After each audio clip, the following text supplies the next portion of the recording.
صدري ويسر لي أمري واحلل عقدة من لساني يفقه قولي. Alhamdulillah Rabbil Alameen.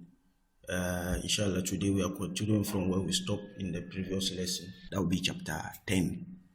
So let's continue here.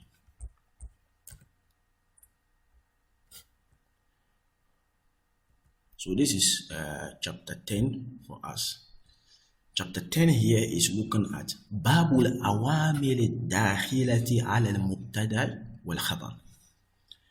We are looking at the factors that can affect Mubtada and Khabar. Factors that can affect or influence the subject and then the predicate. I hope that is clear. We said that if you can remember previously, in the subsequent lessons or chapters, in the previous chapters, we made mention of the fact that Mubtada is always marfu. Mubtada da'iman yu'rabu marfu. Mubtada is always marfu. And then we also made mention of the fact that Khabar is always marfu. It's always what? Marfu. So, but it's not always going to be the case. That's their normal form. But certain factors can make it change. Certain factors can change it. So what are those factors? That's what we are going to look at. So the Sheikh begins by saying that باب العوامل الداخلة على المبتدأ والخبر وهي ثلاثة أشياء. They are three things that can affect the mubtada and khabar. What are they? كان وأخواتها, كان and its sisters, وإن وأخواتها. The second one, inna and its sisters, وظن وأخواتها, and zonna and its sisters, or zonantu and its sisters. So these are the three things. كان وأخواتها, inna وأخواتها, zonna وأخواتها. These are the three things that can affect the mubtada and then khabar. That can change their default form to other things. I hope that is clear. We said their default form is marfu, a khabar and then a mubtada. In their normal form they are marfu, but these factors can change them. Now let's look at these factors. فَأَمَّا كَانَ وَأَخَوَاتُهَا. As for Kana and his sisters, let's look at it. If you can remember yesterday, I made mention of the Kana and his sisters. Yes, in the I think that was chapter 8, right, or the chapter 7. I can't remember exactly, but one of these chapters I made mention of them. But don't worry, we'll look at it here. We'll even see it into details, so just take your time. He made mention of the fact, فَعَمَّا كَانَ وَخَوَاتُهَا. As for Kana and his sisters, فَإِنَّهَا تَرْفَعُ الْإِسْمَ وَتَنْصِبُ الْخَبَرَ. What does it mean? Observe here. I'm going to explain it with this example. Please observe. He says that,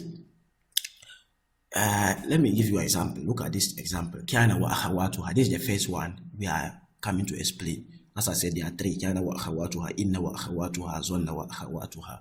We are looking at the first one, Kana and his sisters. How does it affect the mubtada and khabar? Let's look at this. Let's use this example to explain. Please observe. If I see wa kana lahu aliman hakima here, I hope you can see it in red.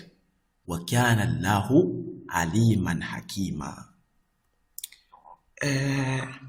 This is a very beautiful sentence. Allah has always been aliman, knowledgeable, having full knowledge, hakima, all wise. But if you look at here, some are marfu and others are mansub. Allah here is marfu. You can see it. Allah here is marfu. The alima, you can see it, and then the hakima, they are mansub. They have a fatha. They are all ending in fatha. Why? Now observe. If you can remember, like I said, mentioned before, kana and inna, they both have ism and then khabar. Assuming that kana is not there, just assuming that the kana is not there, the kana here is not there, the sentence is Allahu alimun hakim. Allahu alimun hakim. The alim would have been alimun, not aliman. The hakim would have been hakimun. If I just say Allahu alimun wa alimun hakimun, Allah is knowledgeable, having full knowledge, and he's all wise. So that is a jumla ismiya. But when kana comes, the mubtada of the sentence will now be ism of the kana, and then the khabar is what we term as the khabar kana. The mubtada is the ism kana. The mubtada, which was Allah, is now the ism kana, and then the khabar is the khabar kana.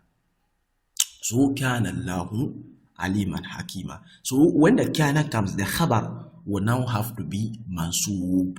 So kana Allahu aliman hakima, kana Allahu ghafurur rahima, kana Allahu azizan hakima. So always that is what is going to happen when the kana comes to join to a nominal sentence, a jumla ismiya. The original khabar of that sentence will now be mansoob, because it will now be the khabar of kana, which is always mansoob. I hope that is clear. So that is what we need to know. So that's what the Sheikh is saying. He says that what is it? He says that فَإِنَّهَا تَرْفَعُ الْإِسْمَ.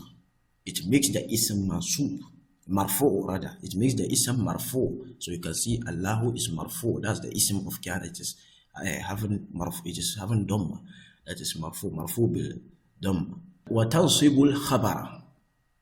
And then it makes the khabar mansoob. The khabar is aliman hakima. And you can see it having fathatain. That is mansoob bil fatha. Okay.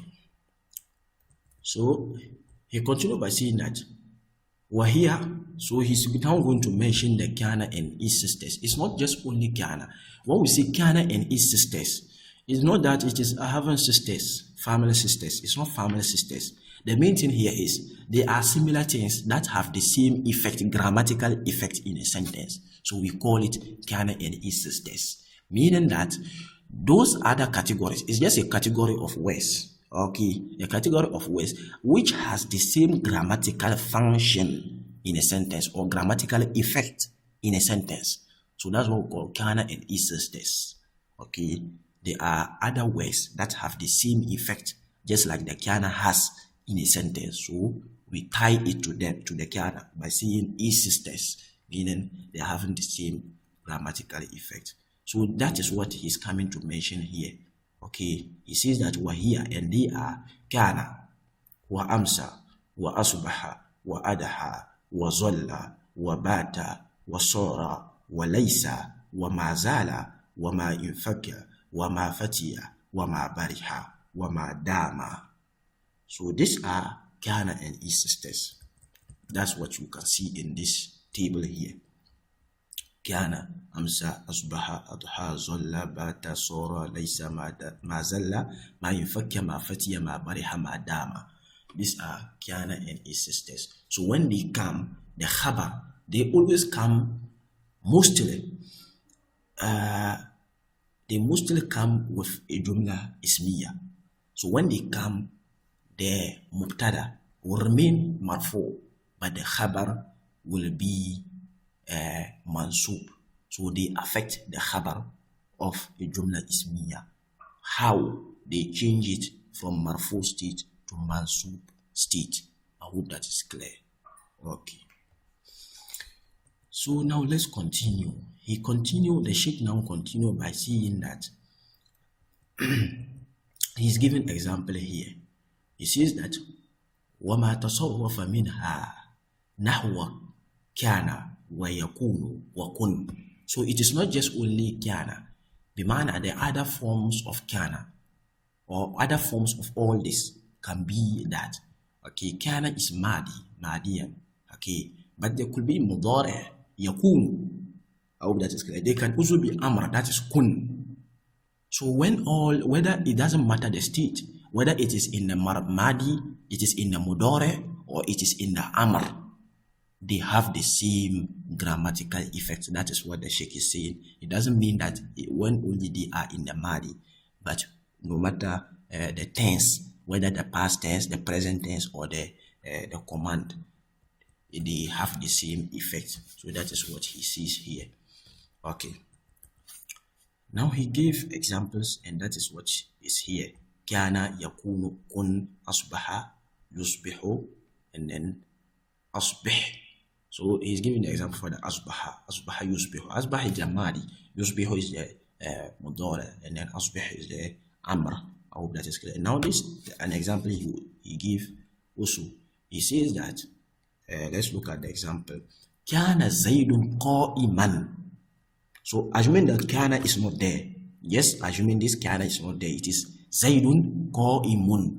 Zaid is standing. Zaidun qa'imun. Zaid is standing. So the khabar and the mubtada is Zaid. The khabar is qa'imun. It was initially marfu. As we said, mubtada and khabar are in the normal state, in their default state. They are marfu. So Zaidun qa'imun. But when the kana is added, we said that it will affect the khabar by changing it from marfu to mansub. So it will now be from qa'imun to now qa'iman. And that is the khabar of kana. Da'iman yu'rabu mansub. والمبتدا and the mubtada of kana da'iman yu'rabu maza marfu. It's always marfu. I hope that is clear. Okay. And not only kana, all this, they have the same effect. Maza, what I've just mentioned, all these words that the Sheikh mentioned. I hope that is clear. Okay. Now that's for kana and his sisters. So that is for the first one here. Kana wa akhawatuha. Now let's go to inna wa akhawatuha. That's what he's coming to explain here. He says that wa amma inna wa akhawatuha. And as for inna and his sisters, the same way when we say inna and its sisters, meaning that inna has a particular effect when it found itself in a sentence. It has a known effect on certain words in the sentence. The same way, there are other group of words which has the same effect, and so we tie it to the inna by calling it inna and its sisters, just like kana and its sisters. So inna and its sisters, what do they do in a sentence? That's what the Sheikh is saying. فَإِنَّهَا تَنْصِبُ الْإِسْمَ وَتَرْفَعُ الْخَبَرَ. What does it mean? Again, let's explain with an example. So observe here, please observe. Let's look at here. Inna wa akhawatuha. If I say, look at this sentence. Inna Allaha Ghafurun Rahim. Inna Allaha Ghafurun Rahimun. Indeed, Allah is extremely forgiven, always merciful. Ghafur, extremely merciful, extremely forgiven. Someone who forgives a lot is called Ghafur. It's a mubalagha. Rahim is constant. So someone who is constantly having mercy. So inna Allah Ghafurur Rahim. This is a beautiful sentence. But if you look at it again, some are mansub. Allah is having fatha. Ghafurun is having dhamma. Rahimun is having dhamma. So why is the difference? Allah being fatha, being mansub, Ghafurun being marfu. What's the difference? It's because of the inna. The initial sentence is Allahu Ghafurun Rahim. All are mansub, marfu. All are marfu. That's the initial form. But when the inna comes, it affects the mubtada. It changes the mubtada from marfu to mansub. That's what the inna does. So inna Allah, not inna Allahu. When the inna comes for tawqid, for emphasis, to emphasis. Indeed, Allah is so and so. So it comes for tawqid. So the word it is emphasizing, that's the mubtada. It is emphasizing in the sentence. It is always mansub. Inna Allah, inna alhamda lillah. You see? So that's what it has. But the khabar, it doesn't change it. It just leave it in the marfu state. So the mubtada will now is what we term as, when the inna is added to the sentence, the mubtada will now is now something that we call the ism inna, the ism of inna, and then the khabaru inna. So it is only the ism inna that changes. That's the mubtada. It changes to marfu. That's the only change we are going to experience. And it's not only inna, like we said, inna, it also has sisters. They are similar words that have the same effect. Okay, so the Sheikh mentioned them here. He mentioned it by saying that wahia, and they are inna, wa anna, walakinna, wa ka'anna, wa layta, wa la'alla. All that is clear. So these are the other category of words that have similar grammatical effect, just like the inna. Okay, Takulu, he's giving an example. Inna Zaidan qa'imun.